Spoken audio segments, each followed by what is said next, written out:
कालिए के कालिया दह में आने की कथा तथा भगवान का ब्रजवासियों को दावानल से बचाना।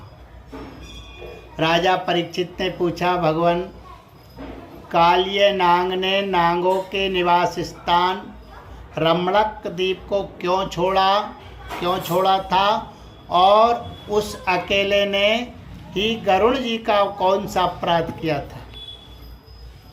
श्री सुखदेव जी ने कहा, परीक्षित, पूर्व काल में गरुड़ जी को उपहार स्वरूप प्राप्त होने वाले सर्पों ने यह नियम कर लिया था कि प्रत्येक मास में निर्दिष्ट वृक्ष के नीचे गरुड़ को एक सर्प की भेंट दी जाए। इस नियम के अनुसार प्रत्येक अमावस्या को सारे सर्प अपनी रक्षा के लिए महात्मा गरुड़ जी को अपना अपना भाग देते रहते थे। उन सर्पों में कद्रू का पुत्र कालिय नांग अपने विश्व और बल के घमंड से मतवाला हो रहा था। उसने गरुड़ का तिरस्कार करके स्वयं तो बलि देना दूर रहा, दूसरे सांप जो गरुड़ को बलि देते उसे भी खा लेता। परीक्षित, यह सुनकर भगवान के प्यारे पार्षद शक्तिशाली गरुड़ को बड़ा क्रोध आया। इसलिए उन्होंने कालिय नांग को मार डालने के विचार से बड़े वेग से उस पर आक्रमण किया। विषधर कालिय नांग ने जब देखा कि गरुड़ बड़े वेग से मुझ पर आक्रमण करने आ रहे हैं, तब अपने 101 फण फैलाकर डसने के लिए उन पर टूट पड़ा। उसके पास शस्त्र थे, केवल दांत, इसलिए उसने दांतों से गरुड़ को डस लिया। उस समय वह अपनी भयावनी जीवें लपलपा रहा था। उसकी सांस लंबी चल रही थी और आंखें बड़ी डरावनी जान पड़ती थी।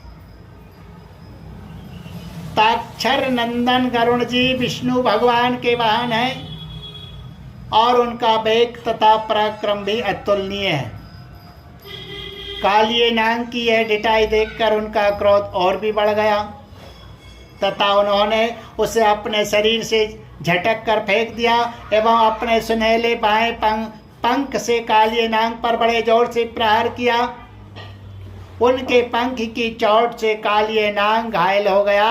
वह घबरा कर वहां से भगा और यमुना जी के इस कुंड में चला आया। यमुना जी का यह कुंड गरुड़ के लिए अगम्य था, साथ ही वह इतना गहरा था कि इसमें दूसरे लोग भी नहीं जा सकते थे।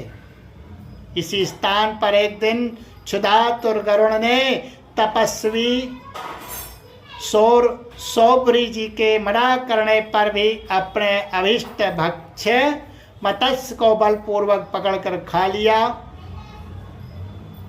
अपने मुखिया मत्स्यराज के मारे जाने के कारण मछलियों को बड़ा कष्ट हुआ। वे अत्यंत दीन और व्याकुल हो गई। उनकी यह दशा देखकर महर्षि सौबरी को बड़ी दया आई।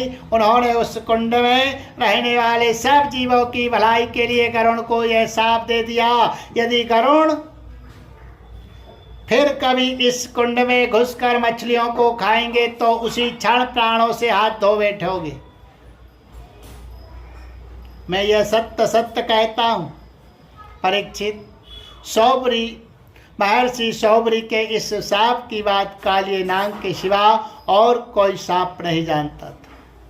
इसलिए वह गरुड़ के भय से वहां रहने लगा था और अब भगवान श्री कृष्ण ने उसे निर्भय करके वहां से रमणक द्वीप में भेज दिया। परीक्षित, इधर भगवान श्री कृष्ण ने दिव्यमाला, गंध, वस्त्र, महामूल्य मणि और स्वर्णमय आभूषणों से विभूषित हो उस कुंड से बाहर निकले। उनको देखकर सब के सब ब्रजवासी इस प्रकार उठ खड़े हुए जैसे प्राणों को पाकर इंद्रिय सचेत हो जाती है। सभी गोपों का हृदय आनंद से भर गया। वे बड़े प्रेम और प्रसन्नता से अपने कन्हैया को हृदय से लगाने लगे। परीक्षित, यशोदा रानी, रोहिणी जी, नंद बाबा, गोपी और गोप सभी श्री कृष्ण को पाकर सचेत हो गए। उनका मनोरथ सफल हो गया। बलराम जी तो भगवान का प्रभाव जानते थे। वे श्री कृष्ण को हृदय से लगाकर हंसने लगे। पर्वत, वृक्ष, गाय, बैल, बछड़े सब के सब आनंद मग्न हो गए। गोपों के कुलगुरु ब्राह्मणों ने अपनी पत्नियों के साथ नंद बाबा के पास आकर कहा, नंद जी, तुम्हारे बालक को कालिए नाग ने पकड़ लिया था, सो छूट कर आ गया। यह बड़े सौभाग्य की बात है। श्री कृष्ण के मृत्यु के मुख से लौट आने के उपलक्ष्य में तुम ब्राह्मणों को दान करो। परीक्षित ब्राह्मणों की बात सुनकर नंद बाबा को बड़ी प्रसन्नता हुई। उन्होंने बहुत सा सोना और गौएं ब्राह्मणों को दान दी। परम सौभाग्यवती देवी यशोदा ने भी काल के गाल से बचे हुए अपने लाल को गोद में लेकर हृदय से चिपका लिया। उनकी आंखों से आनंद के आंसुओं की बूंदें बार बार टपकी पड़ती थी। राजेंद्र, ब्रजवासी और गौए सब बहुत ही थक गए थे। ऊपर से भूख प्यास भी लग रही थी, इसलिए उस रात वे ब्रज में नहीं गए, वहीं यमुना जी के तट पर सो रहे। गर्मी के दिन थे, उधर का वन सूख गया था। आधी रात के समय उसमें आग लग गई। इस आग ने सोए हुए ब्रजवासियों को चारों ओर से घेर लिया और वह उन्हें जलाने लगी।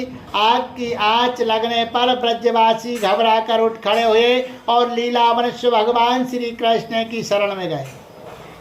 उन्होंने कहा, प्यारे श्री कृष्ण, श्याम सुंदर, महाभाग्यवान बलराम, तुम दोनों का बल विक्रम अनंत है। देखो देखो, भयंकर आग तुम्हारे सगे संबंधी हम स्वजनों को जलाना ही चाहती है। तुम में सब सामर्थ्य है, हम तुम्हारे सुहृद है, इसलिए इस प्रलय की अपार आग से हमें बचाओ। प्रभु, हम मृत्यु से नहीं डरते, परंतु तुम्हारे अकूतो